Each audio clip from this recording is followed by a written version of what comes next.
તે જગ્યાએ ઓટો અને ઉપર છત્રી કરેલી આપ જોઈ શકો છો. આ ફૂલવાડી પણ પ્રસાદીની જ લેખાય છે, કારણ કે કૂવા કાંઠે વડ નીચે તેઓ હિંડોળે ઝૂલતા. જમણે હાથે આ સ્થળે જાંબુનું એક વૃક્ષ હતું.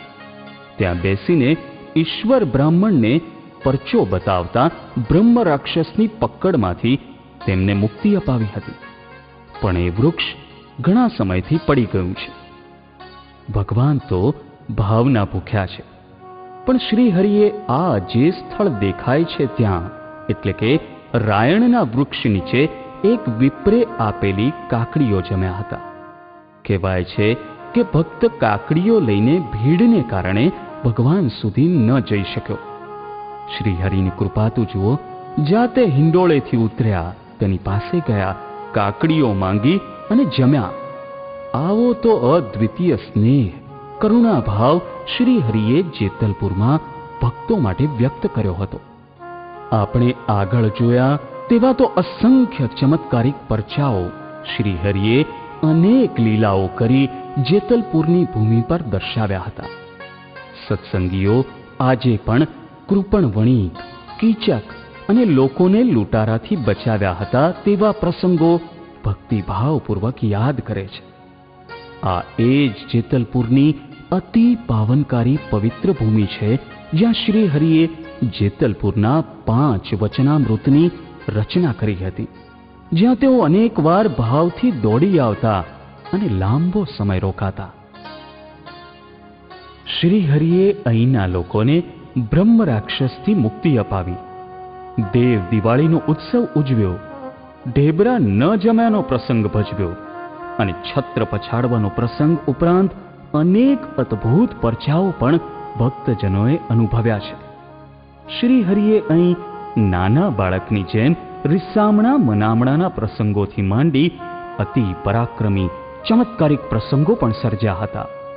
આમ આ જેતલપુર ગામની બધી ભૂમિ શ્રી હરિના ચરણથી અંકિત થયેલી છે, જેને શ્રી હરિએ મારું જેતલપુર કહ્યું હતું. તેવા જેતલપુરના 5મા વચનામૃતમાં શ્રી હરિએ કહ્યું છે, અને જુઓ ને, આ જેતલપુર ગામમાં અમે કેટલાક યજ્ઞ કર્યા, કેટલાક વર્ષ થયા અહીં રહીએ છીએ, અને આ તળાવને વિશે અમે સર્વે સંતો સહિત હજારો વાર નાહીએ છીએ. અને આ જેતલપુર ગામમાં અમે ઘેર ઘેર 100 વાર ફર્યા છીએ અને ઘેર ઘેર ભોજન કર્યા છે. અને આ ગામની સીમ ને ગામ તે વૃંદાવન કરતાં પણ વિશેષ રમણ સ્થળ કર્યું છે. અહીંની ભૂમિ પર તો શ્રી હરિ સ્વયં સર્વશક્તિમાન પરમાત્માના પ્રભાવથી, કૃપાથી વાંદરા જેવા વાંદરાઓએ પણ ભક્તિ માટે માળાના મણકા ફેરવ્યા હતા. તો પછી અન્યનું તો પૂછવું જ શું? આપણે સૌ પણ આ અતિ પવિત્ર વૃંદાવનથી વિશેષ અતિ પ્રસાદીના જેતલપુરના મહાત્મ્યને આપણા હૃદયના ઊંડાણમાં ભક્તિભાવપૂર્વક સમાવી લઈએ અને વારંવાર તેના દર્શન કરી શ્રી હરિની કૃપાના સાચા હકદાર બનીએ.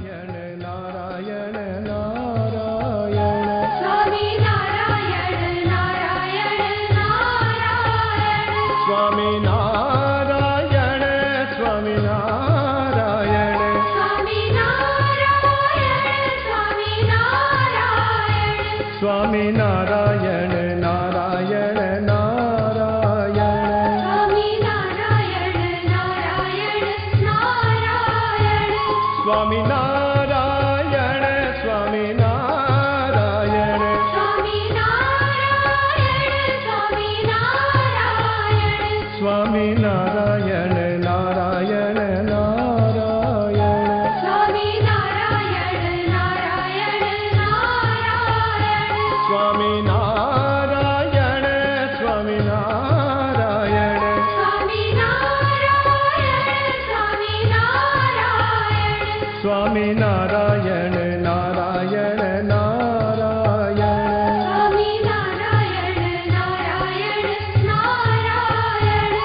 સ્વામિનારાયણ